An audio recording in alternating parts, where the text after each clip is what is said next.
जो बालक अपने माता पिता गुरुजनों से डरता है वो श्रेष्ठ औलाद बन करके संसार में जीता है, उत्तम संतान कहलाती है। और जिसे माता पिता गुरु भगवान का कोई खौफ नहीं है वो औलाद राक्षस बन जाती है। सकल सामर्थ्य रखने वाले ब्रह्म परमात्मा आज मां का दर्जा बढ़ा रहे, मां के मारे भागे भागे डर के मारे कांप रहे। मैया पीछे पीछे भाग रही है, लाला आगे आगे भाग रहे हैं आंगन में। थक गई मैया, बलहीन हो गई भागते भागते, पर हाथ नहीं आए भगवान। क्यों? मैया को अभिमान और घमंड आ गया था अपने बल का कि आज तो यह सुधार के ही छोड़ूंगी, मेरे होते हुए ऐसा कर रहा है। मैया बन गई बबर शेर। तो भगवान कहने लगे ब्रह्म के आगे अगर जीव बबर शेर बनता है तो उसकी हार होती है, और परमात्मा के आगे अगर जीव हार जाता है तो भक्त की जीत हो जाती है। आज मैया जीतना चाहती थी जबरदस्ती डंडे के बल पर, इसीलिए शरीर बल से भगवान को नहीं जीता जा सकता, धन बल से भगवान को नहीं जीता जा सकता, मन बल से भी भगवान को नहीं जीता जा सकता। तन मन धन तीनों भगवान का अगर हो जाए तो भगवान को जीता जा सकता है।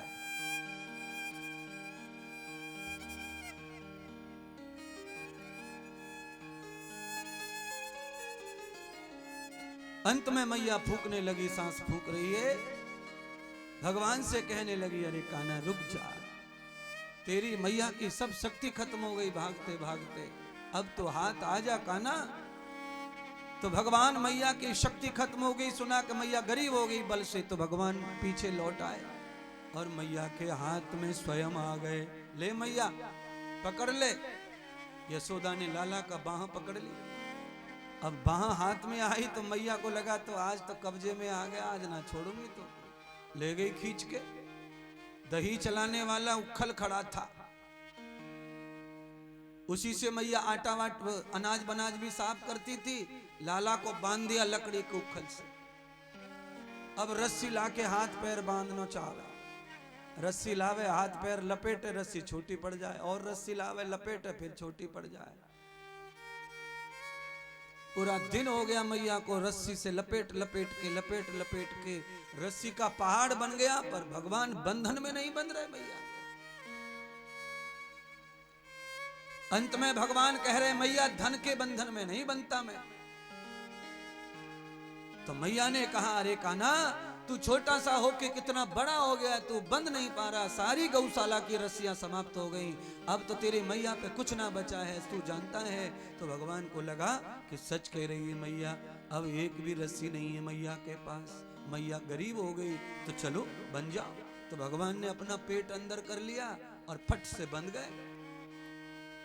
मैया ने उंगली दिखा के डांटा, आज दिन भर न खाने को मिलेगा और न दोस्तों के साथ खेलने को मिलेगा, आज तेरी यही सजा है नुकसान करने की और मुझे सताने की। तो मेरी माताओं बहनों, मैया ने लाला को जैसी सजा दी वैसी तुम भी दे दो अपने बालक को सजा।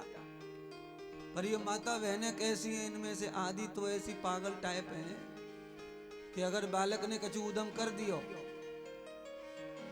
तो हाथ में जो आवे वही हमारे फेंक के, चाहे छोरा के खोपड़ा फूटे, चाहे गुल्लर उखड़ियावे, चाहे बॉल उखड़ियावे, लड्डू पेड़ा उखड़ियाए छोरा के मुंह पे। एक माता जी तो बासन घिस रही थी झूठे कूटे, पीछे से बालक ने आके कहा मैया चाय दे दे, तो उन्हें ऐसा लोटा दिया फेंक के छोरा के दांत तोड़ दिए। तो किसी किसी माता को सजा देना भी नहीं आता, दंड देना भी नहीं आता है। तो दंड देने का तरीका उत्तम होना चाहिए, तो औलाद को समय पर दंडित भी करना चाहिए उसके कल्याण के लिए।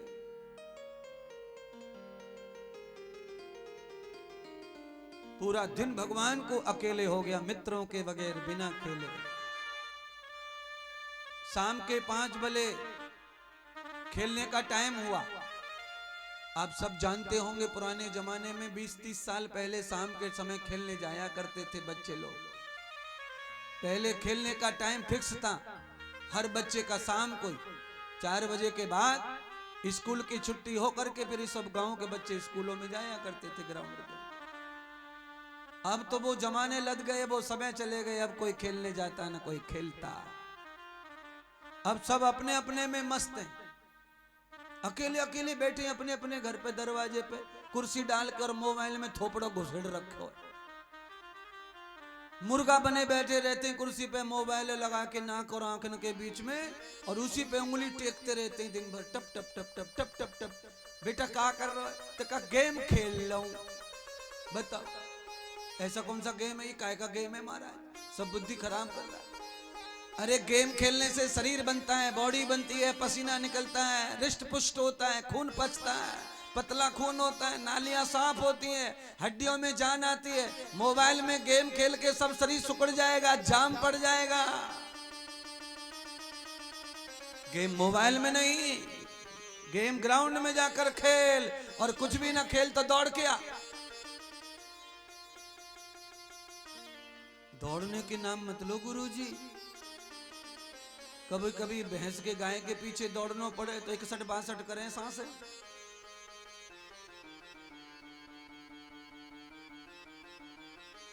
भर जवानी में आदमी कमजोर पड़ा है।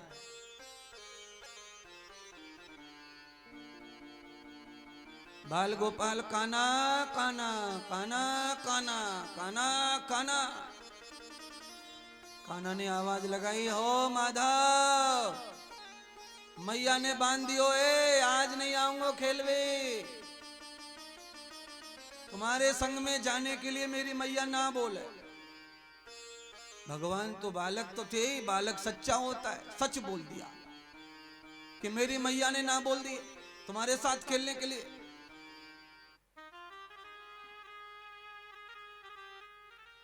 श्री दामा बोला, मैं तो लंगड़ा हूं कान्हा, मैं तो तेरी वजह से खेल लेता हूं, नहीं तो मुझे कौन खिलाएगा 1.5 टांके को? तू ही है जो मुझे खिलाता अपने पार्टी में, तू आ जा कान्हा। भगवान के सामने थोड़ा रोया सा मुंह कर लिया। भगवान ने कहा, भाई मित्रों से बढ़ के क्या होता है, चलो, इन गरीबों का कोई नहीं है मेरे सिवाय। ऐसा बोल के भगवान ने थोड़ी सी हिला डुला के देखा। जैसे भगवान ने हिलाया डुलाया तो हिल गो उखल। तो भगवान ने कहा थोड़ा खींच के देखो, खींचा तो खिंच गो। तो भगवान अंदर ही अंदर सोच ले, जैसे बाबा की गाड़ी को बैल ले जाते हैं खींच के, आज उखल को मैं ही बैल बन के खींचूंगा। मेरे परमात्मा बलवान हो गए और बैल बनकर खींच रहे हैं। उखल को दरवाजे पर ले गए, खींचकर जोर से खींचा, फाटक खुल गया। आगे भगवान दरवाजे पर उतरे तो पेड़ों में जाके अटक गया उखल। अब भगवान ने जोर लगाया तो पेड़ उखड़ गए, और जब पेड़ उखड़े तो एक चमत्कार हुआ। उन पेड़ों के जड़ में से 2 पुरुषों का प्रकट हो गया। 2 पुरुष प्रकट हुए। श्री दामा मंग मंगल ने हल्ला मचा दिया, बाबा भागो, लाला दब गयो पेड़ के नीचे, बाबा भागो, बाबा भागो। नंद बाबा दौड़ के आए, देखा पेड़ जड़ से उखड़ गए हैं पर धरती पर गिर नहीं रहे हैं। दौड़कर भगवान को खोला, बाबा ने गोद में लिया, साइड में हुए, तब पेड़ गिरे। क्यों? क्यों? क्योंकि भगवान की इच्छा के बगैर पत्ता नहीं हिलता, तो पेड़ कैसे हिल जाएगा? नंद बाबा ने पूछा कि तुम कौन हो जो वृक्ष की जड़ से पुरुष बनकर प्रकट हुए हो? तो दोनों ने कहा कि हम देवता कुबेर के पुत्र हैं, मेरा नाम मणिग्रीव है और मेरा भ्राता नल कुबेर है। नारद जी ने हमें श्राप दे दिया था 5000 वर्ष पहले। नंद ने पूछा कि तुम देवताओं को नारद जी ने श्राप क्यों दिया? तो कहा हम धर्म स्थल पर नग्न होकर स्नान कर रहे थे बिना लंगोट के, और हमारी गुप्त इंद्री को हम प्रदर्शन कर रहे थे। नारद स्नान के लिए आए तो उनका अपमान हुआ हमारी इंद्री के प्रदर्शन के कारण, तो नारद ने हमें कहा कि जाओ लंगोट पहनकर स्नान करो, ये ठीक जगह पर गलत काम मत करो, ये पवित्र स्थान है, धार्मिक स्थान है, यहाँ सब नर नारी स्नान के लिए आते हैं, यहाँ नग्न नहाना तुम्हारे लिए उत्तम नहीं है। पर हम नहीं माने, हमने कहा नारद नहाना है तो नहा ले, नहीं तो दूसरी जगह नहा, हम नहीं मानेंगे, ये तो हमारा अधिकार है, हम जाएं जैसे नहाए। तो नारद ने श्राप दिया कि जाओ, तुम्हें गुप्त अंग को प्रदर्शन करने की सजा है कि तुम इंद्रिय विहीन वृक्ष की योनि में जन्म लोगे, तुम पेड़ पौधा बनोगे। अपने इंद्रियों का जो सही मर्यादा पूर्वक सम्मान नहीं करता, उसे अगले जन्म में पेड़ पौधों का शरीर धारण करना पड़ता है, जड़ योनि में जाना पड़ता है।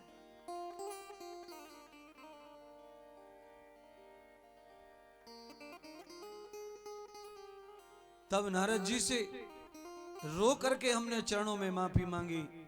तो नारद जी ने कहा 5000 वर्षों के बाद में मेरे परमात्मा श्री विष्णु कृष्ण अवतार लेकर आएंगे और गोकुल में उखल की लीला करेंगे, और उस उखल की लीला में वो मित्रों के लिए उखल की लीला को खुशी के लिए करेंगे, और उसी दिन तुम्हारा स्पर्श भगवान से हो जाएगा, उसी दिन तुम पुनः मनुष्य बन जाओगे। दरस परस मुख मंजन पाना, मिटे पाप कह वेद पुराण। अच्छे महापुरुष का दर्शन, अच्छे महापुरुष का स्पर्श हमारी जड़ता को मिटाता है और हमारे अंदर चेतनता पैदा करता है। इसीलिए मैं तुमसे प्रार्थना करूंगा कि अच्छे महापुरुष कभी क्षेत्र में आए तो काम छोड़ के जाओ, उनको प्रणाम करो, उनका नेत्र दर्शन करो, अगर वो छू के दर्शन करने दें तो पैर छू के दर्शन करो, अपनी जड़ता को, अपने जन्म जन्म के पापों को नष्ट करो।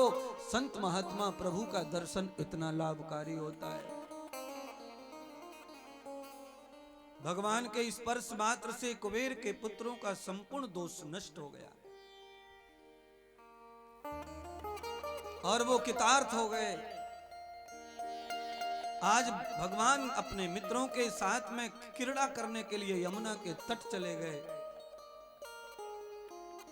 शाम को लौट के आए तो मैया ने लाला को खिलाया पिलाया, सेवा की, पर भगवान कुछ खाते पीते नहीं मैया के घर का। आज भगवान ने खेलते खेलते मित्रों से पूछा था, हे श्री दामा मुदमंगल, तुम्हारे घर में तो मक्खन मिश्री सब है, पर तुम इतने कमजोर क्यों हो? तो श्री दामा मुदमंगल माधव सब रो पड़े और भगवान को कहा, देखो कान्हा, हमारे घर में सब कुछ है पर हमें खाने को नहीं मिलता है। हमारी मैया सब बांध के मथुरा ले जावे बेचने के लिए और वहां से कुछ कर पैसा लेकर आती है घर चलाने के लिए। और सच कहा, जिस घर में 2-4 भैंस गाय पलती हैं वहां दूध दही घी ये सब भरपूर होना चाहिए, पर कुछ लोग दूध दही नहीं करते, घर में पूरा का पूरा दूधिया को बेच देते, आधा लीटर अलग से निकाल कर चाय बनाकर पीते हैं और पिलाते हैं, और 15 लीटर दूध सब बांट दिया, टंकी में भर दिया। ऐसे घर के भगवान जो हैं बड़े नाराज रहते हैं, ऐसे घर से परमात्मा प्रसन्न नहीं रहते हैं। भागवत में तो लिखा है कि जिंदगी में गाय का दूध नहीं बेचना चाहिए। अगर गाय का दूध कभी है अपने घर में तो उसे वितरण करो, साधु महात्मा संत गरीब भिखारी को दान करो, और पूरा परिवार पेट भर के दूध पियो, बछड़ों को पीने दो। बचे तो दही बनाओ, दही खाओ, दही भी बचे तो छाछ खाओ, मक्खन खाओ। अरे महाराज, जिंदगी भर तंदुरुस्त बने रहो।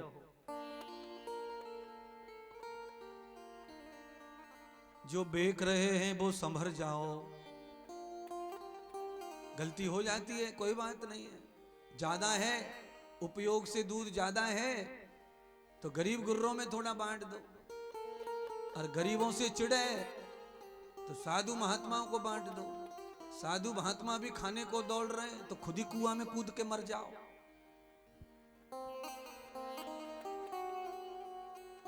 महाराज अब तुम कहां बता रहे हो कुआ एक बिना बचो है? सब बोरिंग बोरिंग हो गई है महाराज, बटन दबाओ काम खत्म। चलो आज मैं भी कान पकड़ता, आज के बाद कुआ का रास्ता नहीं बताऊंगा, कुआ नहीं है तो कौन सो बताऊं फिर। यशोदा मैया लाला को समझा रही है, लाला पूरे गांव में चर्चा तेरे बारे में खराब खराब हो रही है और तू इस खराब काम से बाहर आ जा, तू इन बालकन के संग में घूमे, सबरे लोग बदनामी कर रहे हैं तेरी, अनेक औरतें आ रही हैं बदनामी करने, और मैं तो कुछ समझाऊं तो को ना पतो। तेरे बाबा ने तेरी सगाई बरसाने की छोरी से कर दी है, तेरो बालकपन में ही बालन ब्याह है वो ललना पलना में, और तू ऐसे ही कर्म कांड करतो रहो तो वो छोरी तेरे संग में ब्याह करवे वारी नहीं है। मैया लेके लाला को समझा रही है, मैं तुम्हें समझा दूं। हरी चोरी माखन की दे छोड़ कन्हैया मैं समझाऊं तो, चोरी माखन की दे छोड़ कन्हैया मैं समझाऊं तो, मैं समझाऊं तो लाल में मैं समझाऊं तो, ओ मैं समझाऊं तो लाड ले मैं समझाऊं तो, चोरी माखन की दे छोड़ कन्हैया मैं समझाऊं तो, चोरी माखन की दे छोड़ कन्हैया मैं समझाऊं तो।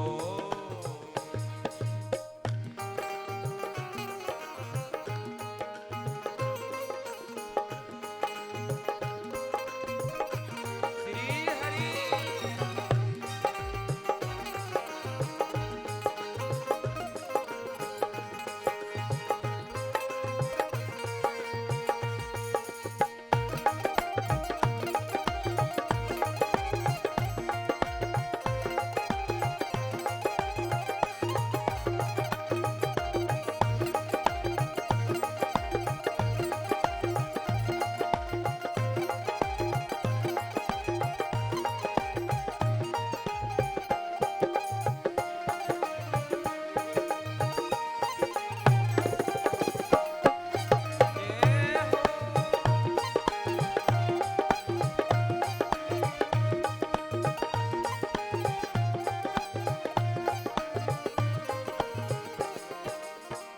नंद बाबा के नौल के गौए नो मन माखन हो,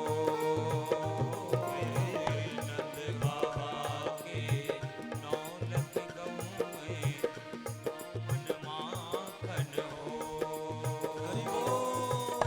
नंद बाबा के नौल के गौए नो मन माखन हो, आनंद बाबा के नौलख गौए नौलख माखन हो, बड़ो नाम है नंद बाबा को हंसी हमारी हो, बड़ो नाम है नंद बाबा को हंसी हमारी हो, चोरी माखन की दे छोड़ कन्हैया मैं समझाऊं तो, चोरी माखन की दे छोड़ कन्हैया मैं समझाऊं तो,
श्री राधे राधे श्याम। बोलिए श्री सतगुरुदेव भगवान की जय हो। मैया ने लाला को समझाया कि तेरी बड़ी शिकायत आने लगी है कान्हा, और तू इतने घर में बड़ा पैदा हुआ है तो गोपियां तेरे ऊपर बड़े बड़े आरोप लगा रही हैं। एक गोपी ने तो ऐसो आरोप लगायो है कि तू के पल्लू खींच के भाग दो। ये हमारे घर की संस्कृति नहीं है पुत्र। किसी महिला का पल्लू खींचना ये बड़ा अपराध है। पर भगवान तो थे 5 वर्ष के। दूसरी गोपी ने ऐसी शिकायत की है कि तू उसके गाय के बछड़े खो लाया, सब दूध पिला दिया, पूरे हफ्ते भर तूने ऐसा ही किया। तीसरी गोपी ने शिकायत की कि अरे मैया तेरो लाला मेरी दही की मटकी ये फोड़ आयो। मैं मथुरा जा रही थी दही बेचने, यमुना तट पर लाला ने मुझे रोका, मैं नहीं रुकी तो उसने पत्थरी मार दी। मेरी सास ने कितनो कलेश करो। लाला ये सारी बात तेरे पिता के मान सम्मान को गिराने वाली है। और दूसरी बात यह है कि ब्याह शादी में इन सब बातों की जगह नहीं है। तेरे ऊंचे घर से विवाह की बात चल रही है राधा रानी के बरसाने से, और तू ऐसे कर्म कर रहा है। यशोदा मैया समझ नहीं पा रही है कि मेरे कान्हा ऐसी लीला क्यों कर रहे हैं। तो कहते हैं इस लीला के पीछे भगवान का कारण क्या है। तो कहते हैं कि भगवान चाहते हैं कि गाय का दूध सबसे पहले गाय के बालक को प्राप्त होवे, और जब गाय का बालक तृप्त हो जाए तो जो सेवा करने वाला है उसके बाल गोपाल को प्राप्त होवे। तो गोकुल में उल्टी गंगा बह रही, न तो बछड़े और बांसुरी को, और न ग्वाल बाल के बच्चों को, सब मथुरा बेचने में बिजी। बस जो हो रहा 2 लीटर तो 2 लीटर, 10 लीटर तो 10 लीटर, सब मथुरा डेयरी पे डाल रहे थे। और वो राक्षस कंस गोकुल के दूध से धन कमा कमा करके बड़ा हो रहा है। वो तो मामा मेरा दुश्मन है। काम करे गोकुलवासी और गाय के दूध का पैसा कमाए कंस। इसलिए मैया गाय का दूध पूर्ण भोजन होता है। गाय के दूध पर ही जिंदगी भर रहा जा सकता है, उसमें सारे के सारे गुण संपन्नता होती है। और ये ग्वाल वाल बेचारे भूखे मर रहे, दूध का स्वाद तक नहीं देखा, मक्खन मिश्री नहीं खाई कभी रोटी पे धर के, तो क्या गाय और क्या सेवा। पर मां इन बातों को नहीं जानती। ये सब अंदर की लीलाएं। मां तो केवल बाहर का व्यवहार सुन रही है, मान रही है, बातों में आ गई और लाला को इस तरह सजा देने लगी, समझा रही है। बालक में धक्का मार दिया, कान्हा कोने में जाके फुसक फुसक के रोने लगे। नंद बाबा आए, बालक को गोद में उठाया, पूछा क्या हुआ। तो कहा बाबा मैया ने मारा है।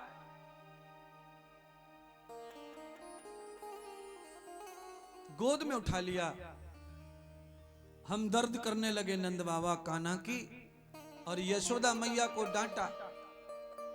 कान्हा रोने लगे, चुप नहीं होते।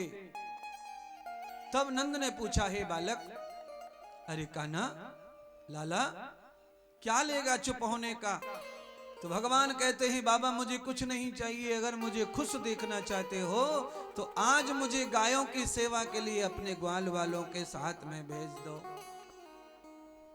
नंद बाबा तो कुदक कुदक के नाचने लग गए। नंद बाबा ने कहा बेटा तेने तो मेरे मुंह की बात छिना ली, ले लड्डू घी खा ले तू पहले तो। मेरे को तो ऐसा लगे हो तू या युग में पैदा हुआ है, गाय की सेवा करेगा कि नहीं करेगा, सब गैया कहीं बेकनी ना पड़ जाए। पर तेने तो लाज रख ली अपने बाप की। नंद बाबा के 9 लाख गायों का लंबा चौड़ा कुनबा।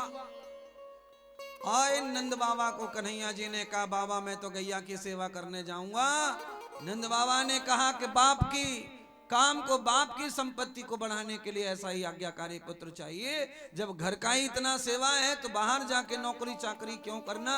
अरे कान्हा तुमने तो कल्याण कर दिया। यशोदा देख ले कैसो भाग्य से बालक पायो है। स्वयं गायों की सेवा करना चाहता है, अपने पिता की जिम्मेदारी को अभी से समझ रहा है। यशोदा मैया ने की चुप रही हो, अपनी तरह छोरा ग्वारिया बना दियो ना, देख लियो तुम जैसे खुद वैसो ही छोरा करवो चाह रहे तुम।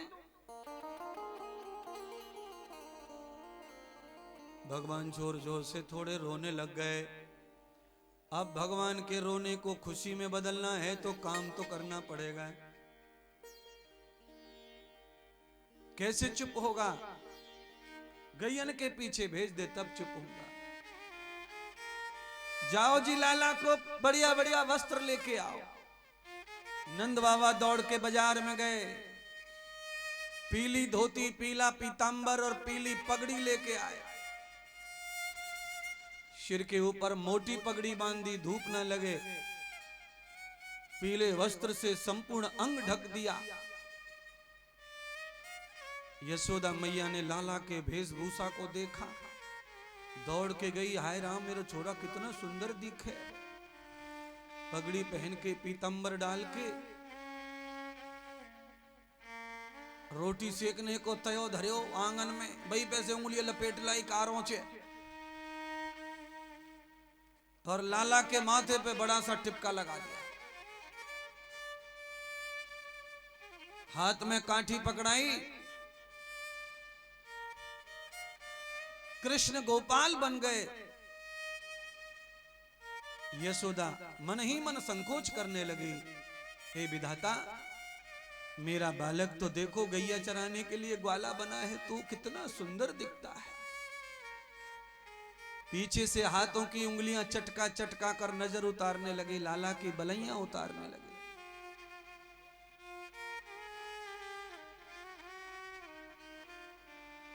ग्वाल वालों को कहा कि 5 बार मेरे कान्हा को मिश्री खिलाना, माखन खिलाना।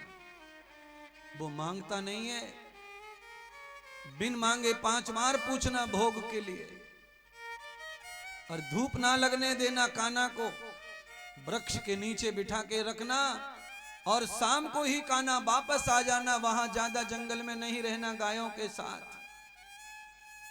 भगवान कह रहे मैया एक बार निकर तो जान दे गोकुल से, आनो न आनो वो तो हमारे हाथ में। पहले तेरे ममता से मोह से निकले तो सही है दुनिया से।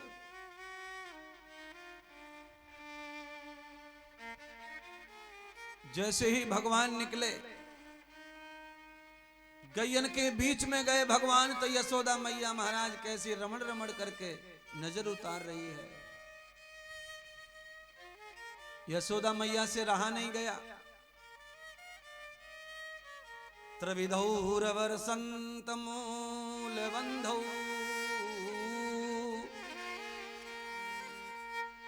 एवं मनोहर बाल नंदन, समं दृश्यं तदा व्याप्तम्, एवं सखा च कृष्णय। आज मेरा कृष्ण कैसा लग रहा है, जब सखाओं के बीच में जाता है तो सबसे सुंदर दिखता है। गायों के बछड़ों के बीच में जाता है तो गाय के बछड़ों से सुंदर दिखता है, और गैयन के बीच में चले तो अति सुंदर दिखे। मेरो कान्हा आज गैयन के बीच में ऐसो दिखे जैसे तारों में चंदा। मैया खुशी खुश हो रही है देख के रूप को। और प्यारे बंधुओं, छोटा बालक अपने आप जब गैया के पास चले जावे और गैया से खेले तो घर वाले खुश है जाए। लाला की मैया सबको बुला बुला के दिखावे, वीडियो बनावे मोबाइल में, देखो गैया के संग खेल लो, देखो ना तुम्हारो लाला है। पर हाय रे कलयुग तेरा कैसा जमाना, अब गाय और गाय के बछड़े के साथ में खेलना बंद और कुत्ते के पिल्ले के साथ खेलना शुरू कर दिया है। कुत्ते का पिल्ला घर के बेड पे बच्चों के साथ में सोता है और खाता है और नहाता है और धोता है।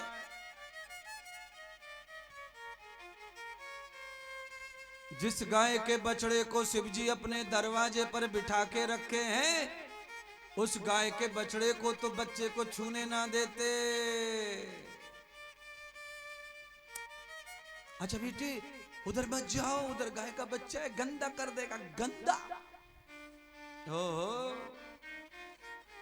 हवन कुंड को पवित्र करने के लिए गाय का गोबर होना, और ये मॉडर्न मम्मी का बच्चा गाय के गोबर से गंदा हो रहा है। बेटे गंदा गोबर है, गोबर गंदा हो जाएगा।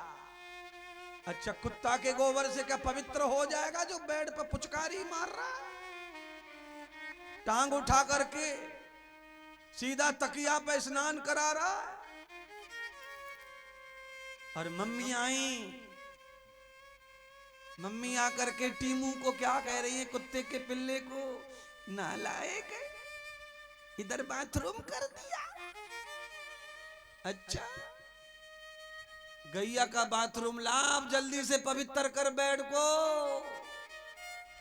गाय का मूत्र लाएगी तो पवित्र हो जाएगा बेड, पर कुत्ते के पीछे पड़े सबके सब। मुझे विरोधी मत समझो कुत्ते का। कुत्ते की जहां जरूरत है वहां सेवा करो, जहां गाय की जरूरत है वहां गाय की सेवा भी होनी चाहिए।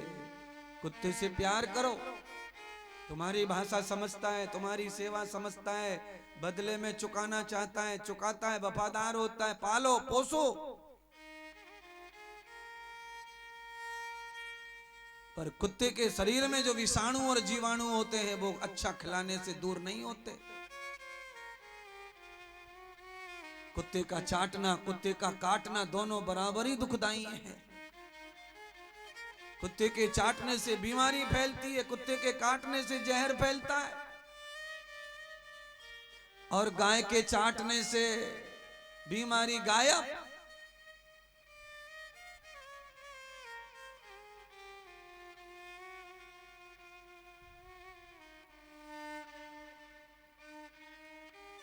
इसीलिए दोनों जीवों की सेवा करो। एक जीव तुम्हें लाडला प्यारा लगता है, दूसरे से प्यार करो। अगर वो गौ माता न होती तो आज तुम ना होते सृष्टि पर। श्रीमद् भागवत तो यही बताती है। एक दिन निकला, 2 दिन निकले, 3 दिन निकले, 4 महीने, 6 महीने, साल भर निकल गए, कान्हा लौट के नहीं आए। त्रिविधम पदान युक्तानां मेधम सर्व क्रीडया। भगवान ऐसे रचपच हो गए गैयन के साथ में कि भगवान जब बांसुरी बजावे तो गैया खामे, दूसरी बांसुरी बजावे तो गैया पीमे, तीसरी बांसुरी बजावे गैया सो जाए। गायों को इतना ज्यादा भगवान ने पालतू बना लिया कि बांसुरी के इशारे पे काम करे गैया। और गाय इतनी बुद्धिमान होती है कि वो सच में इशारे पर काम कर सकती है। गाय तो गाय, गाय का बैल भी इशारे पर काम करता है।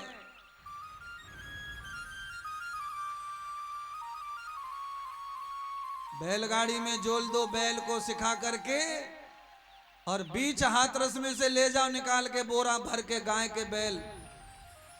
क्या मजाल है कि बैल कहीं टकरा जाए, कहीं टकरा जाए, कहीं भूल जाए। पहले तो महाराज हल जोता करते थे बड़े बूढ़े बैलों से, खेत में से ही ऐसे ही रस्सी डाल दे, हल खोल दिया और बैल सीधे घर आ जाते, अपने द्वार पर आकर खड़े हो जाते महाराज। गाय दिन भर कहीं भी रहे, शाम को घर आ जाती है। अगर तुम्हारा पालतू कुत्ता भी दिन में बिछड़ गया तो घर नहीं आएगा लौट के, ध्यान रख लियो।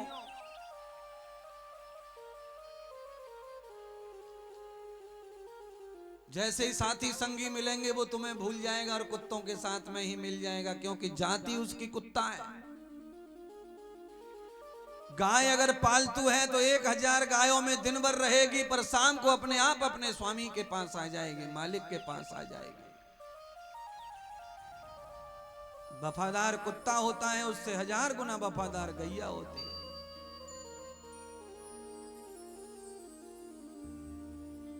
एक बरस निकला, 2 बरस निकले, 3 बरस हो गए, नंद बाबा के लाला लौटे नहीं। पुराने जमाने में गैया चराने वाले निकल जाते थे तो आते नहीं थे 2-4 साल। सब पर्वतों पर गैया चराते चराते आज नंद बाबा ने उपनंद को भेजा, जाओ कान्हा को बुला के लाओ। जब से कान्हा और गैया गए हैं ब्रज से, तब से बारिश नहीं हुई है, अकाल पड़ा हुआ है। बंधुओं बताना ये चाहती है भागवत,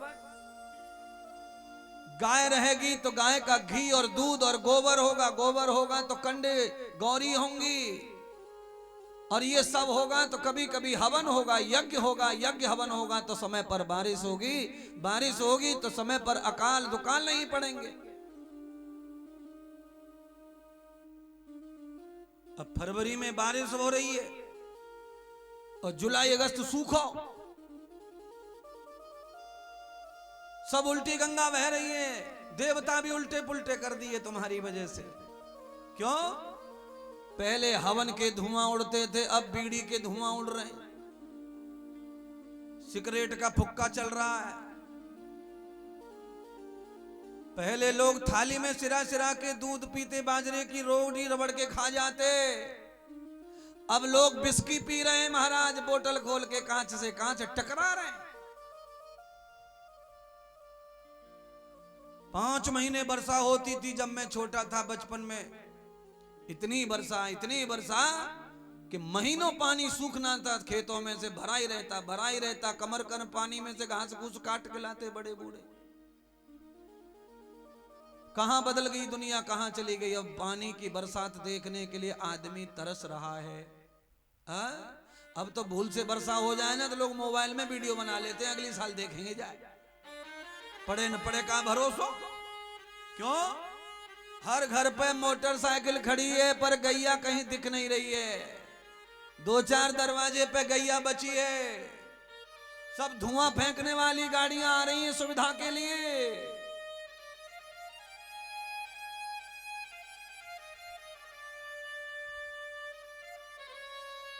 गाड़ी चाहिए, मोटरसाइकिल चाहिए, कार चाहिए, साधन है चाहिए, लीजिए, पर साथ में गैया रखो। तेल को तड़का मार दो दार में तो दार अच्छी ना लगे, और घी को तड़का लग जावे न कि जीरो हींग डाल के तो दार लपक जावे पेट में। अब घी को तड़का लगे कहां से जब है ही कच्छू ना, तो है यमराज की मैया पाल रखी है, भैंस पाल रखी है सबने, और भैंस का दूध पी के भैंस का बच्चा ही खुश नहीं है तो तुम कैसे खुश रहेंगे? गुरुजी जरा खोल के बताओ, डिटेल में समझाओ, डिटेल में सुन लो। भैंस का पलरा दूध पी ले वे पेट भर के तो सोचित गिरे खूंटा पे और सोमती रहे 5 घंटा तक, और गैया को बछड़ा दूध पी ले तो कबड्डी खेले पूरे के पूरे ग्राउंड में। इतना ही फर्क जान लो, काम बन गो तुम्हारो।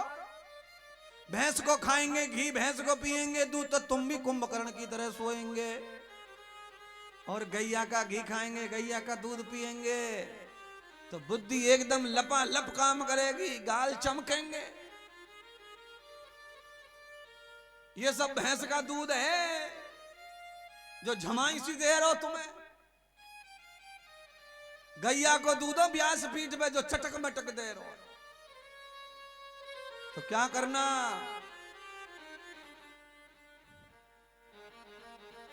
सब गैया खरीदो, नहीं खरीदना है तो कोई बात नहीं है, इधर से उधर से सेटिंग लगाओ, दूध गैया को आन दो।